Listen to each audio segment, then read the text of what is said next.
Low pakoda, ಈ ಕೃಷ್ಣನ್ ಬಗ್ಗೆ ನಿನ್ಗಿನ್ನೂ ಗೊತ್ತಿಲ್ಲ. ರಂಬೆ ಉರ್ವಶಿ ಮೇನಕ್ಕೆ ಯಾರೇ ಬಂದ್ರು ನನ್ ಗಮನ ಬೇರೆ ಕಡೆ ಸೆಳೆಯೋದಕ್ ಆಗಲ್ಲ. ವಾ ಲವ್, ನಮ್ ಹುಡುಗನ್ಗೆ ಎರ ಬೀರಿ ಧೈರ್ಯ ಬಂದ್ಬಿಟ್ಟಿದೆ ಕಣ್ರು. ಹಂಗಾದ್ರೆ ಇನ್ಮೇಲೆ ಯಾರೇ ಬಂದ್ರು ನಿನ್ಗೇನು ಅನ್ಸಲ್ಲ ಅಂದಾಗ ಆಯ್ತು. ಅದ್ ಯಾರೇ ಬಂದ್ರು ಏನು ಅನ್ಸಲ್ಲ. ನಮ್ ಹುಡ್ಗ ಎರ ಬೀರಿ ಚೇಂಜ್ ಆಗ್ಬಿಟ್ಟ ಕಣ್ರು. ಲೇ ಮಗ, ನಾನೊಂದ್ ಸ್ವಲ್ಪ ನಿದ್ದೆ ಮಾಡ್ತೀನಿ, ಆಮೇಲೆ ಬರ್ಸೋ. ಆರಾಮಾಗಿ ತಾಚಿ ಮಾಡೋಕಂದ ಕೊಳ್ಮಂಡಿದೆ.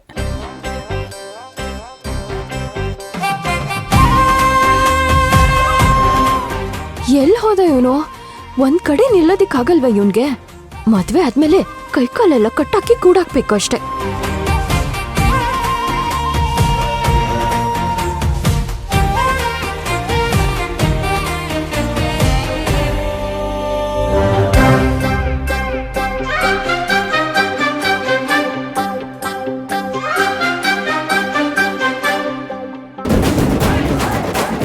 ಈ ಹುಡುಗರು ಮದ್ವೆ ಆಗೋ ಹುಡುಗಿಗಿಂತ ಅವ್ರ ಫ್ರೆಂಡ್ಸ್ ಜೊತೆನೆ ಜಾಸ್ತಿ ಟೈಮ್ ಸ್ಪೆಂಡ್ ಮಾಡ್ತಾರೆ.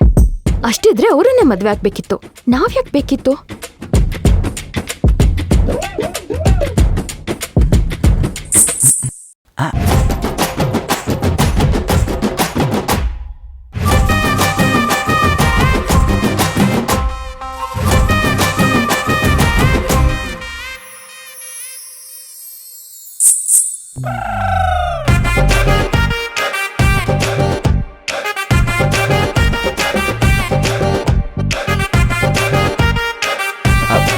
ಲೋ ಪಕೋಡ, ಈ ಲವಲ್ ಬಿದ್ದವ್ರಿಗೆ ಅವ್ರ ಹುಡುಗಿ ಯಾವಾಗ್ಲೂ ಜೊತೆಗೆ ಇದ್ದಾಳೆ ಅಂತ ಅನ್ಸುತ್ತಂತೆ ಕಣೋ.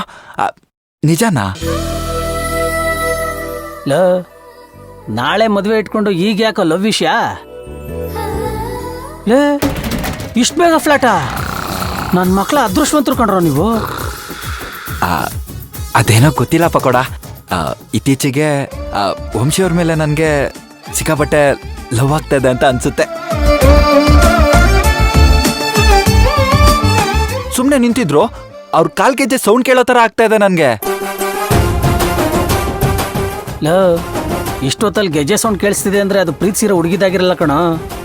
ಪ್ರೇತದ್ದು ಪ್ರೇತಾತ್ಮದ್ದು ಆಗಿರುತ್ತೆ, ಸ್ವಲ್ಪ ಹುಷಾರಾಗಿರೋ. ಸುಮ್ನಿರ, ಪ್ರೇತ ಆಗಿತ್ತು ಅಂತ ಸುಮ್ನೆ ಎದುರಿಸ್ಬೇಡ. ನಿಜವಾಗ್ಲೂ ಅದು ವಂಶಿ ಗೆಜ್ಜೆ ಸೌಂಡ್. ಅಪ್ಪ ದೇವ್ರು, ಸ್ವಲ್ಪ ನನ್ನನ್ನು ಸುಮ್ಮನೆ ಬಿಟ್ಬಿಡ್ತೀಯಾ?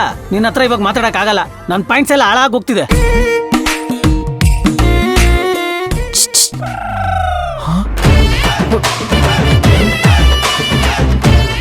ಲೋ ಪಕೋಡ, ಸೊಳ್ಳೆ ಗುಯ್ಗುಟ್ರು ನನ್ಗೆ ವಂಶಿ ಪಿಸ್ಕುಡೋ ತರಾನೇ ಕೇಳಿಸ್ತಾ ಇದೆಯಲ್ಲೋ.